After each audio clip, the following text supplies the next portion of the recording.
Well, let's talk about... Our last episode was too spicy. We can't even air it. We were just totally spicy, and Mike said we can't air it. It was too controversial. We would have made too many enemies. So today we're going to talk about a much more placid subject. Yes. I woke up in the morning and I was like, we said a little too much on that last one. I would have been fine with it, but whatever. Okay. All right, part 2 of money. Yeah. So we got through part 1, and I outed you on the fact that you're very uncomfortable with money. So you've been doing some personal journey. Yeah. I mean, I have a coach, and I work with my coach on professional personal development, and the topic of money has come up. And what I have learned is that money is a source of trauma for me, and that's a challenge when you are working as a plaintiff's lawyer, and part of your goal is to get money for your client. Are you comfortable sharing with us an example? What do you mean money is a source of trauma for you? One, I've been financially taken advantage of multiple times as a young person, and we didn't have money. So for me, when I was going to get money or go earn money, it was something that I created a value system around that had to do with escaping the reality of my house, that money was the solution, that resource was a solution to reduce suffering. So your house was a source of abuse for you. Abuse, but also poverty. Okay, and you wanted to get out of your house. Yeah, so... And you saw money as being a route to escape. Right. And you got money. And I did, immediately. As a how old person? 18, 19 years old, I was making, thousands of dollars a month. And you did this through? Working in real estate, working with a group of people who were involved in real estate, and doing very good at it. And then you found out? I found out that they were taking advantage of me. What does that mean? They were misusing my name and for, just inappropriate purposes, and... Well, we don't want you to go to jail or them to go to jail, so, but was it like fraud level kind of stuff? No, it wasn't fraud level. It was just what I would call misdealings, not acting in good faith. And what ended up happening was that, my mom realized, and she confronted an individual and said, you need to fix this problem, and then told me to, and I left the job. And then the second time was, I owned a business when I was in my early 20s, a very successful clothing business up in New York City on the Upper East Side. And I'd purchased a business from a friend. And when I purchased it, I was told that the business was worth X amount. And then what I learned afterwards was that the amount was misrepresented. The inventory was overvalued, and there was inventory missing. And I hadn't even gotten my own lawyer. I made the deal with him, with a lawyer that he selected. And what I felt, I mean, he was much older than I felt that I was being mentored, and that he was, he would invite me over to his home. I would have dinner with his family. I didn't have anybody in New York. It was a very challenging time for me, so I felt as though I was part of the family. And I recall a conversation I had with him when I confronted him about this, and I naively, but it's how I felt. I said, well, I thought I was part of your family. And he was like, you're not. And I remember hearing that, and I remember feeling terrible. Yeah. I mean, those instances kind of taught me that money has a tendency to do things to people. And so... Money is the root of all evil? I guess it's the root of all evil, but it brings out the worst in people sometimes. Mm-hmm. And so my relationship with money at that point was... But it wasn't just that it was bad, that there was, it was that you felt that money in your case amounted to betrayal and loss of safety. Loss of safety, betrayal. Like, I mean, I guess, I don't know, Mike. I mean, oh, wise sage Mike. I mean, you know, I'm a sensitive guy. I want people to know that I'm a good, kind person and value me for that. And somehow money ended up confusing all that. Yeah. I mean, you said something in there too where you felt like you were part of his family.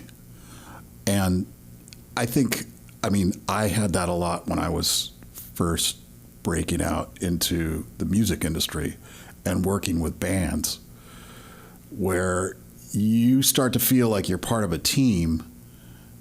And it sounds like in that situation, you quickly realized that you weren't part. Well, he said you're not part.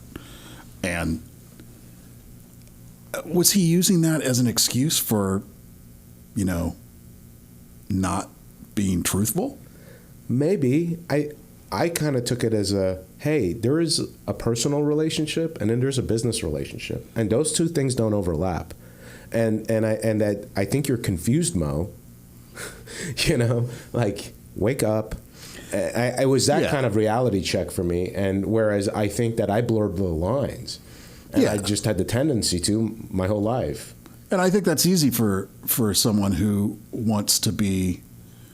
I mean, I think, you know, when you have trauma early on, you gravitate towards people that you feel are, like I said, making you part of the team. And when you're faced with the fact that they don't consider it that way, and you've been sort of, I mean, in the instance of money, then there's this extra factor that's laid into it. It's not just that you're not part of the family, it's that you don't deserve to be treated fairly. Yeah, maybe that's it. That's a good part. That's a good part. I mean, I think that what that did, those events culminated into my decision to follow what I believe to be my moral compass and not have money be part of that component. And so I went and represented poor people. Yeah. So what did Sherry do? Oops. What did your coach do? What did my coach do? What did your coach do? Well, my coach was like, well, what were you doing when you're representing poor people? What are you doing? I was like, I was pursuing justice. I was trying to bring them peace. And then she said, well, are you doing the same thing now? And what are you trying to do when you're trying to pursue money for your clients? I said, I'm trying to help them find justice, help them find peace. And then she said, well, then why don't you pursue that for yourself? And then I was floored. I kind of sat there silent. I was like, because I don't think I deserve it. And kind of have been pursuing it my entire life for other people because I don't think I deserve those things. I mean, I've never lived with peace. I don't know what that means for me. So, I mean, this is deep. It's deep. Well, you asked. It is deep. However, yeah. Where this came from was that our job is very limited by our system of justice. Yes. We can't get peace, quote unquote, or justice unless it's in the form of money in a civil arena. And so the money has to represent justice and peace. Yes. Right? So it's representative. And you are still not quite comfortable with that. No. And that's my challenge. And I don't think it's a bad thing. I just think that it's something I'm going to work on. I don't even think that it's something that's unique to you. I mean, even though your experience is very unique, what I see as a trial lawyer is that people's perceptions about money and trial lawyer and plaintiff cases is typically pretty negative until they understand, like, this is not something gross. This is something that our predecessors who decided to create this country felt that we could have the best civil justice system in the world, which I believe that we do, even though it's flawed, and that this is how it was going to work. And so in trying to fulfill that, the destiny of that vision of having this, basically it allows the people that have nothing to sue the people that have something. And the only way that you can get accountability a lot of time is to make the people that have something give some of it up. That makes a point, especially to a corporation, which has no feelings of remorse. The only thing it cares about is its bottom line. So I completely accept that, but many people that are on the jury don't. And I think we talked about this before. They'll say, well, you know, a life is worth nothing because it's priceless. That doesn't mean it's worth nothing, though. That means that no one would want to give up their life for a money figure, but that doesn't mean it's worthless. It means the opposite. It means it's about the most precious thing that there is life. I think that resonates with me. I think that what values does money inspire when you're talking about it in the context of someone's catastrophic loss? Okay, I can think of it in that light. I think where I'm having a challenge is that what has made me excel as a lawyer and be very excellent at what I do is not to have money be part of the component that drives me to find justice for people, find peace for people. And what I learned with my coach was that I am capping myself by not being receptive to how money can enhance my ability to pursue justice and peace for people. That's the challenge. And I have to confront the fact that it's my problems with money that's stopping that. It has nothing to do with money as an external factor. Money is just a commodity. It's just a resource. So there's kind of two issues. You know, we started off talking about money because I'm interested in, I mean, that is the only thing that I can achieve is money justice. Yes. In a capitalist society. Yeah, that's the problem with it, is that money from the beginning of time is the representation of limited. Yeah. Yeah. In fact, a lot of times they want you to sign off saying, we accept no responsibility for this. Here's some money. Here's $1 million. Yeah. But we're not responsible. Which is my least favorite. I mean, I think that's a problem. And here's the problem. I mean, I can only draw from experience that I'm familiar with is that I've had to bring into court men often facing with what I call disproportionate sentences to go to prison for things that they have done, with their families sitting in a courtroom, and they're draped in orange suits, about to go away into a box for many, many years, and they are told, do you accept responsibility for what you do? And they sit there in front of everyone, somewhat humiliated, acknowledging all the wrongs they've done, having the other side tell them everything they've done their entire life that's wrong, talking about their criminal history, all of that. And then they sit there and fumble through an expression of remorse. It's the most humiliating thing I witnessed day in and day out. And yet, you can come into the civil system and cut a check and not do that. Even worse, you can admit that you did it in an attempt to not have to cut that check. Yeah. That's the tough one. That's even worse. So, like, what drives me to want to go to trial against a corporation is dragging those witnesses through an examination that makes them feel what my clients felt in those courtrooms. That's what drives me. But unfortunately, that may not be in the best interests of what the values of our civil system are, which is cash. That's what I got to work through. Because I have to make decisions that say, Yeah, but here's what I think. Okay. I think that the burning desire, which we just, we had to mitigate that burning desire because we settled the case. Yes. But the burning desire we had to do that, Yes. to go public, which drove us, that was realized by the defense. Yeah, and that's what scares them. When they know that that's what you want to do more than anything else, and your client is along with that, the client wants that accountability. Yeah, then you got to do it. I mean, you're ethically responsible to the client's needs. I hear you. But sometimes the client's going to say, sometimes just knowing that is going to make the defendant Yeah. corporation pay more money. Yeah. I think that's sort of the struggle with my coach is that the way I view money is actually helping get more money. Yeah. Because I don't care about it, Money is not a dirty word. It cannot be a dirty word. So many people are so uncomfortable with it. And Yeah. so what I asked Mo to do was to figure out why you're uncomfortable with it, because you can't be. Not in this profession. Yeah. I was. Initially, I didn't know how to ask for damages. I didn't know how to demand them. I didn't know how to rationalize or talk about them or love them. You have to love... I mean, this sounds horrible, but you have to love the concept of money justice in order to do this job. And if you're apologetic, if you're concerned or worried or self-conscious Yeah.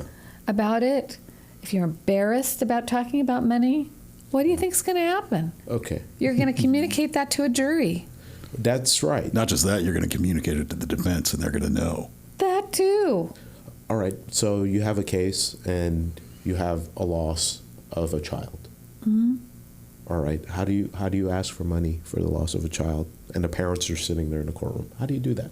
Can you help illuminate us? There is no loss worse than the loss of a child. Okay. It is not a trite saying.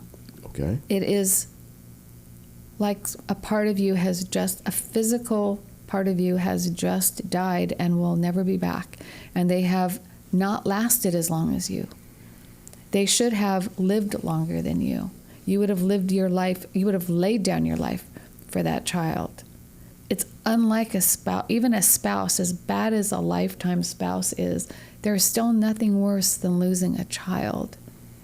A child that you sacrificed for, that you nourished from the beginning, that you watched from the moment that they were teeny. Yeah. It is excruciating, unbelievable, unbearable, and when you think about putting a price on that, it's abhorrent. You recoil, because who could ever put a dollar amount price on the life of the most precious thing to you? It will never be enough.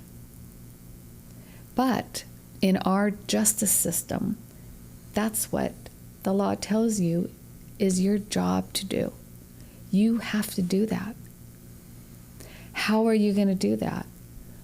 If you do not put enough value, money value on that child's life, you disrespect that parent, that family. That life is gone for nothing. You damage, you do more damage, you do as much damage sometimes as a child being gone, because you have failed to recognize what that was. And in a society that has morality and goals and aspirations and says things like love your family and family is so important, when you say that a child's loss is worth nothing, you are kind of destroying the underpinnings of our society and what it means to love unconditionally. It's that important. I'm not done. So you need to put a value on that loss. And you say, well, it's priceless. But we value things that are priceless all day long. We put values on things that there haven't been values for all day long. When you use a cryptocurrency, a little piece of a coin, can be worth $1 million. For what? What is it? It can't breathe. It can't hug you. It can't hold you. It can't love you. You can't touch it. Cryptocurrency you can't even touch. What is it? We pay Michael Jordan billions of dollars to put his insignia on tennis shoes. We pay Tom Cruise $120 million to star in Mission Impossible. And you say that we can't put a value on the loss of a child? We can. And then I tell them what I think it is. It's a conversation. And it's a two-way. See, what I'm doing is like, I'm asking you to think along with me. I'm not preaching at you. I'm trying to get you to dialogue with me about value of money and what that loss is and how precious it is. You can do that, right? Because it's not, we're not talking about this one is worth this much and this much is this was and this dollar is this and I want more dollars. That's not what we're doing. We're talking about symbolism and love and being cherished. What is that worth? It's worth a lot. So that's why the defendants don't like to deal with me when I talk about damages. Because, and it's not even hard. No. It's getting yourself out of the way of thinking like this is just a dollar amount. And I've seen people, like they spend a lot of time talking about liability, but when it comes to how do you talk about the money, there's some little, there's a gimmick. There is a gimmick. There's some kind of a gimmick, or there's some short explanation, dollars and cents, you mark it all up there in a line, but that's not what you do, in my opinion, to talk about damages. When I get big verdicts, it's because I did what I do here. I want to talk about it with them and have them think through how we value.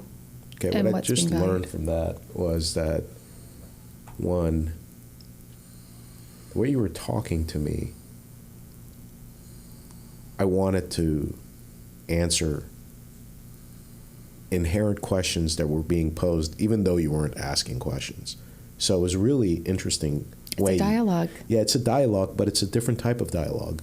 It's like a dialogue that causes you to reflect as you're listening, and the reflection causes you to question your internal philosophies as you're hearing the person speak, and you want to almost ask a follow-up. So when you were walking through that, there was about halfway in, I wanted to say, Karen. No, I stopped you. And you stopped me, and I wanted to ask, and the question I wanted to ask was, I agree with you.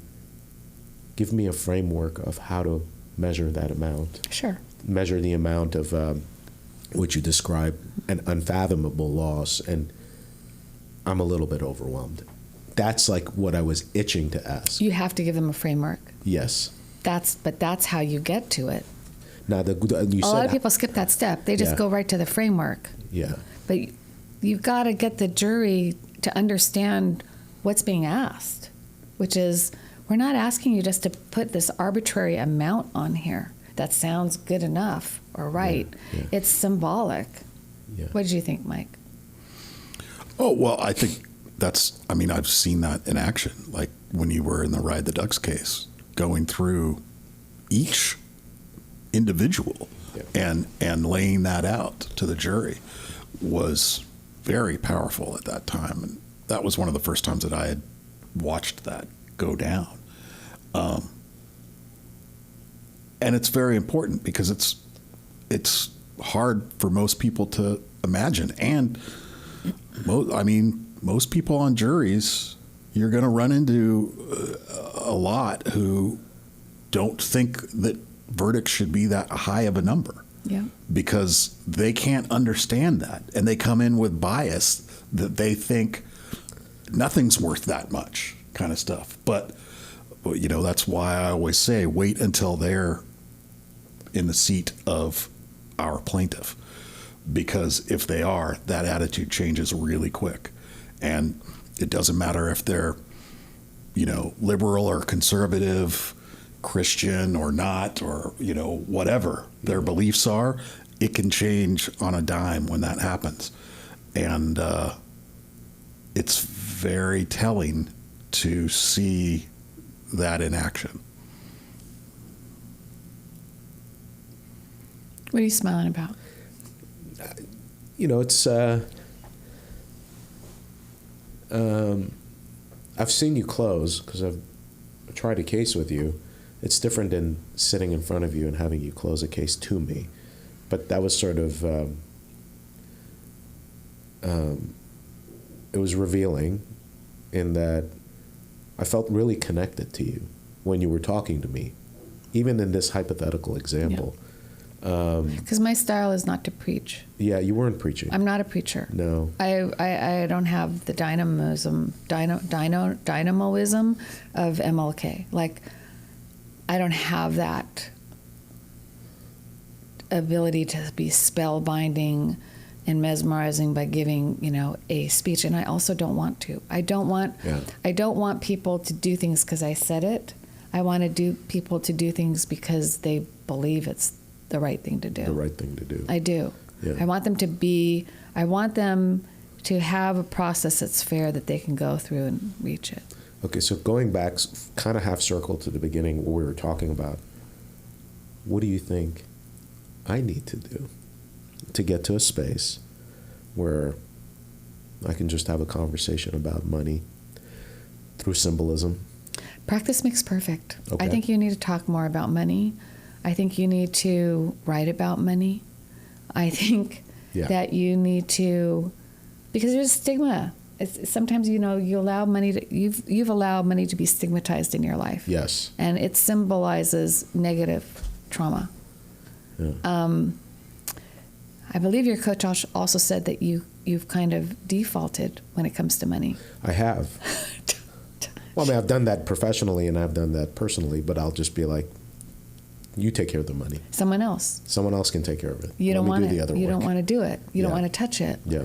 So I think you need to take control of it and stop. You've. I don't want to say you've demonized it because you haven't, but you've put it away, and you've used your credo of moral superiority. Moral superiority. That's fair. That's fair. To kind of diminish it. Good criticism. That's a fair one. So I feel like, and I'm not like even particularly savvy about money, but I've become much more. I think we all go on a journey. What I've learned about money, first of all, I need to really feel that it's part of our justice system in order to ask for it. If I didn't believe it, then I wouldn't do good. Yeah. You can tell I really believe it. So I needed to do that. I need to figure out like what is real to me, what is right, and so I have that thing. But the second thing is, and you've rejected this every time I've brought it up with you. Oh boy. And part of it is part of the episode that we canceled that we're not sharing with anyone, which was about elite plaintiff lawyer groups. Oh, yeah. Yeah. Again, I'm an older plaintiff lawyer. I've been doing this a long time. I am known for having good verdicts. I've had some bad verdicts too, but I primarily get good verdicts, and people have no idea about my settlements because I never report them, and they're high because people know I try cases. In this kind of dog-eat-dog world of litigation, the power structure is important. And we talked about being in or out of elite group. Yeah. For someone like me, I literally don't care. And I can say that because A, I have a reputation, but B, I also have money. I mean, as gross as that seems, it is a measure of, it's seen as and treated as, and it was not inherited, right? I have no inherited wealth whatsoever. And I was a single parent of 3 children who had no child support, no alimony, who worked part-time before I got divorced. So it is a leveler. So if someone thinks that they're better than me and they want to take me on, they can try on the merits, but they can't try to one-up me because they think that they can dominate me financially, which is what plaintiff lawyers do. There's a pecking order of that. I'm high up in the pecking order. Yeah. I mean, what I can say is that it's a reality. It's part of the power structure. It's what I call the economic structure of plaintiff's practice is what you've just described, and the power starts at the top and trickles down. But it's not just plaintiffs. Like Elon Musk is coming off of changing our government. Do you think that he would have had a foot in the door if he wasn't a billionaire? No. He would not. Yeah. His power comes from his wealth. Well, yeah. I mean, but power doesn't have to come from wealth. It doesn't. Always. It doesn't. And I also think, I mean, I have, even now, throughout my life, I have not cared about money. Mm-hmm. I cared about getting respect for what I do and doing a good job at what I do. Yeah. Money comes along with that, but I still don't pay attention to it. My wife takes care of all of our finances. I don't ever look at what I make or what we have. I depend on her to tell me if we're spending too much so that I slow down. But I also, and for a long time, I thought that, anything that was judged by money was something that I didn't really want to be part of. And then I became part of this firm and learned more about how money can be used to change things in a positive way, not in a lot of that was, like you said, money. I had demonized money. And I think that you can still have my personal belief of not being concerned about it, partially because, Mo, you came from very poor beginnings, so you can survive when you're poor. Yeah. So if you don't have that fear, then they don't have as much power pushing the money as an issue. And you can still know that it has power and that you're giving power to your clients by making sure that they get the best results. I really like what you just said, because what you have reminded me of is that why I'm so fearless. And that because I don't feel that anybody has power over me. I move comfortably within spheres of power and wealth, and I never feel intimidated by those people. And I actually feel as though I have a step up on them. And I think you do. And I think they feel that way. And they feel intimidated by me because I've never been responsive to that kind of, that structure that you're describing. But, one of the things that the coach and I talked about is that she said, what really works for you is that you're a really morally ambitious person. And she said that, having moral ambitions is a fantastic thing.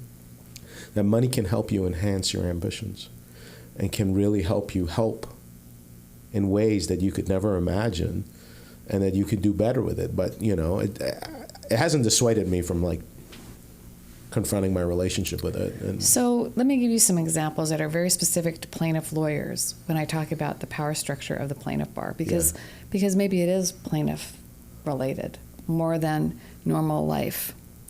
And I have been everything from plaintiff beginner to plaintiff senior and everything in between.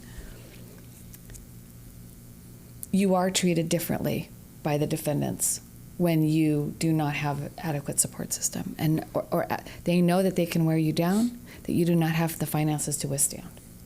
You do get the bigger firms that have the pockets of money. Yes. You are treated differently because you can withstand the onslaught of the defense. Yes. You can meet it. And so they know that. They also, there's a pecking, like I said, there is a pecking order in the plaintiff bar. And I wish that was true in the plaintiff bar, that you could do your job, do it fantastically, and be respected for that, and only measured by that. But that's not what happens in the plaintiff bar, because the more funds that you have, the more advertising you can do, for example. Yes. You can be on a billboard or a bus. Yes. And get more clients. Yes. You can, there's all kinds of stuff that you can do. Plaintiff bar, and I'm not saying that any other bar is different, but the plaintiff bar is a scrappy bar. We only get paid when we resolve cases. And when you're talking about big stakes litigation, which is what we do, like really bad kind of thing cases, it takes a certain amount of pocket to be able to play that game repeatedly to the extent that we do. I mean, it's no secret that in the 90s, the firm lost $1 million on tobacco litigation. $1 million in the 90s. In the 90s, yeah. What is that worth now? A lot more. 5 to 10, probably. That could have bankrupted Another firm. or the other firm could not have got it. And now what you see is there's been some leveling of that playing field, because now there are these companies that loan money on cases. We don't do that. If we have even one client, it's only because they did it before we got to them. We try to talk them out of it. That's a personal loan, but we try not to do. We don't ever do. Like when the Simon verdict was appealed, that was appealed 2 years ago. I immediately got letters from finance companies saying, "Oh, we see that your $44 million verdict is on appeal. We can provide financing in the interim." We don't ever do that. Yeah. So money is very heavily connected to what we do because of who we're doing it against and what we're trying to get. But having said that, I am not driven by money. That's not the core of who I am. I could have retired by now. I'm not. I like what I do. I love what I do. I'm incredibly driven by what I do. The clients would not be happy to hear me say that I'm not driven by money, because that's what they can only get is money. And I'm driven by, wanting to get them a good result, which means money. But I personally, that's never why I've done this job. There's other ways that you can make money. This is a very rigorous job.